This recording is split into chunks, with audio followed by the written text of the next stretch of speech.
आदाब, नमस्कार। मैं अशफाक शेख और आप देख रहे हैं न्यूज जनता तक। आइए नजर डालते हैं आज की कुछ छोटी बड़ी खबरों पर। चांदवड जवळ मुंबई आग्रा महामार्गावर भीषण अपघात झाला आहे।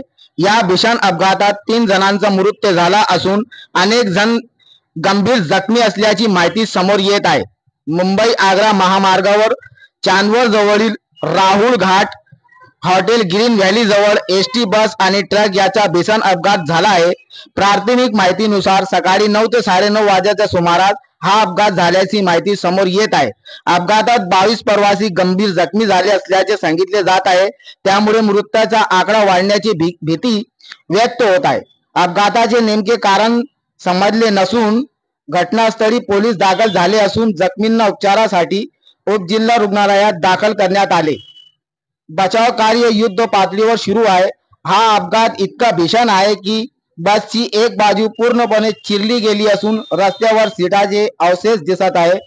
या अपघातामुळे मुंबई आग्रा महामार्गावर वाहतूक ठप्प झाली होती। पोलीस वाहतूक सुरळीत करून वाहतूक गंतव्यपणे सुरू करण्यात आले।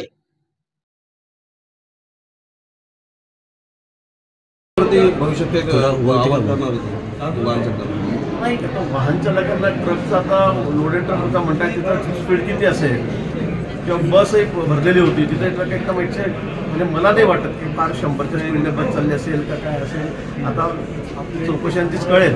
परंतु ट्रक ड्रायव्हर जो होता त्याच्या दुर्लक्षामुळे त्यांनी मागे असं बघितलंच नाही की अर्ध्यापर्यंत बस आलेली आहे त्यांनी डायरेक्ट राईट साईडला पुन्हा ते आपलं जे स्टेअरिंग फिरवलं त्यामुळे तिकडनं डिवायडर इकडनं ट्रक असा सँडविच अगदी पटेला म्हणतो असं या बसचं झालेलं आहे आणि त्यामुळे अपघात घडलेला आहे। मृतांना काही मदत अपघातामध्ये जे मृत्युमुखी पडलेले आहेत 4 लोक मृत्युमुखी पडलेले आहेत। एसटी महामंडळाची गाडी असेल तर त्यावर नियम आहेत ठरलेला आहे 10 लाख रुपये मृतांना त्या ठिकाणी फटका दिले जातात। जे गंभीर जखमी आहेत त्याच्यावर खूप आता शुश्रूषा करावी लागणार आहे।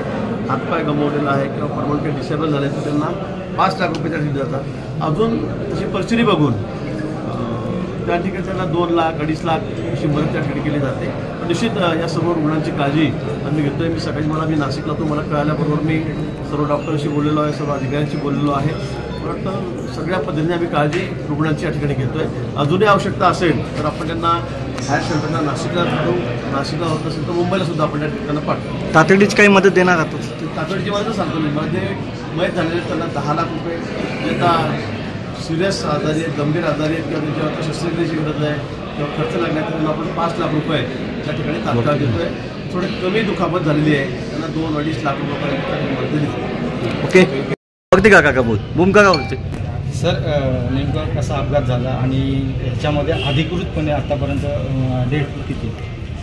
सकाळी जो अपघात झालेला आहे राहुल घाटामध्ये त्याच्यामध्ये बस आणि ट्रक यांचा अपघात झालेला आहे। बसमध्ये साधारण एक 45 प्रवासी होते। जखमी जे आहेत टोटल जखमी चांदवडच्या दवाखान्यामध्ये सरकारी दवाखान्यामध्ये आणलेले आहेत। त्याच्यामध्ये 9 लोक जे आहेत ते सिरियस आहेत। 4 लोकांची डेथ झालेली आहे। त्याच्यामध्ये 3 पुरुष आणि 1 महिला असे 4 लोक मयत झालेले आहेत आणि बाकीचे काही लोक खाजगी हॉस्पिटलमध्ये उपचार घेत आहेत। परिस्थिती नियंत्रणात आहे।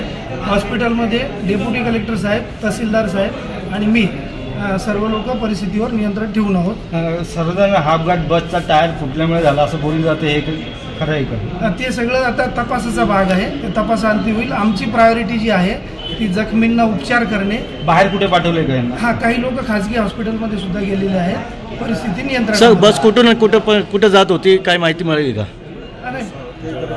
ती बस जी आहे ती वसई ते जळगाव अशी प्राथमिक माहिती काहीतरी मिळालेली आहे, पण ते डिटेलमध्ये तपासामध्ये कळवू तुम्हाला।